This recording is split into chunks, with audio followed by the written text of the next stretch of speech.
warahmatullahi wabarakatuh. Salam sejahtera, Om Swastiastu, Namo Buddhaya, salam kebajikan. Perkenalkan, kami dari tim Blue Chip Universitas Islam Lamongan akan mempresentasikan hasil analisis saham kami. Perkenalkan, nama saya Ilma Rahmatus Solihah sebagai ketua tim. Siti Ilmiah Nur Safitri sebagai anggota. Itamara Nuraya merupakan salah satu perusahaan sektor publik di Indonesia yang bergerak di bidang kesehatan dengan mengedepankan perlengkapan dan peralatan medis yang berteknologi tinggi sejak tahun 2000. Analisis ekonomi. Perekonomian global pada tahun 2019 mengalami penurunan sebesar 2,3% dari tahun 2013. Pada tahun 2020 diprediksi akan mengalami penurunan kembali karena adanya perselisihan perdagangan berkepanjangan. Tahun 2020, COVID-19 menyebar di Indonesia. Hal itu menyebabkan dampak negatif pada perekonomian. Salah satunya yaitu berlangsungnya perekonomian di Indonesia secara dramatis karena adanya COVID-19.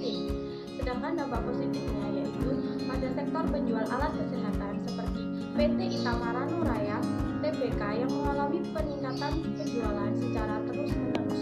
Kriteria penilaian rasio profitabilitas. Profitability rasio perusahaan ini terjadi secara fluktuatif.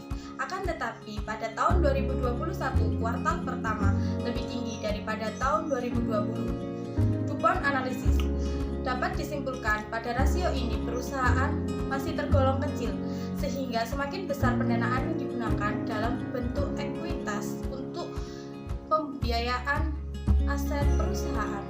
Liquidity ratio khususnya pada current ratio perusahaan ini bisa dikatakan baik karena dapat memenuhi utang lancarnya dari tahun 2019 sampai 31 Maret 2020. Liquidity ratio aset turnover pada perputaran ini bisa dikatakan baik karena terjadi peningkatan dari tahun 2020 kuartal 1. Inventory turun aset. Inventory turun aset bisa dikatakan mengalami penurunan karena banyaknya permintaan yang belum terpenuhi.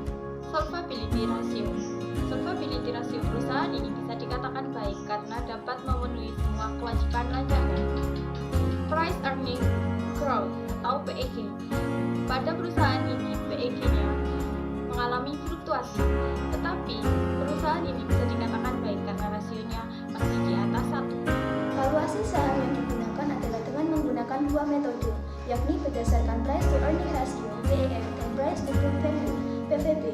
Price to earning ratio (PER) berdasarkan PER diperoleh data bahwa rasio PER PT Itamara Nuraya Tbk cukup tinggi dibandingkan dengan perusahaan yang lain, sehingga setelah di rata-rata yang berada di angka 70,90%, sehingga dapat dikatakan bahwa PT Itamara Nuraya Tbk tergolong cukup mahal.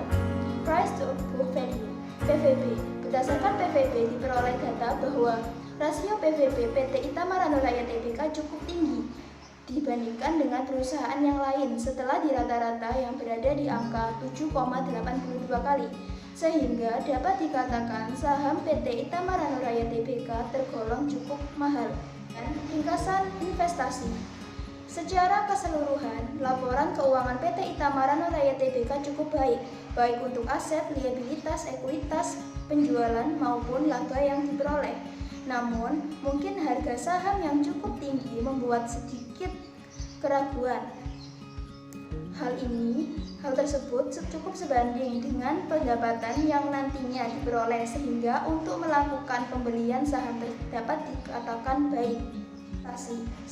Resiko capital gain, di mana harga jual saham lebih kecil dibandingkan harga beli saham. 2. Risiko pasar, resiko fluktuasi nilai aktiva bersih akibat perubahan sentimen pasar keuangan. 3. Rasio investasi, diakibatkan oleh adanya perubahan suku bunga yang ada di pasaran sehingga akan mempengaruhi pendapatan investasi. 4. Risiko likuiditas, di mana terjadi akibat kesulitan menyediakan uang tunai dalam jangka waktu tertentu. Tata kelola perusahaan. PT Itamara Nuraya Tbk dikelola agar dapat memenuhi visi dan misi yang telah menjadi dasar bagi perusahaan, di mana perusahaan selalu terdorong untuk selalu menjadi menjadi kreatif selalu dapat meningkatkan peluang untuk meningkatkan peran serta dalam pelayanan kesehatan, khususnya pemanfaatan teknologi alat kesehatan, dan juga selalu siap dalam setiap tantangan yang ada dengan berbagai cara yang cerdas. Sekian presentasi yang dapat kami sampaikan. Terima kasih. Wassalamualaikum warahmatullahi wabarakatuh.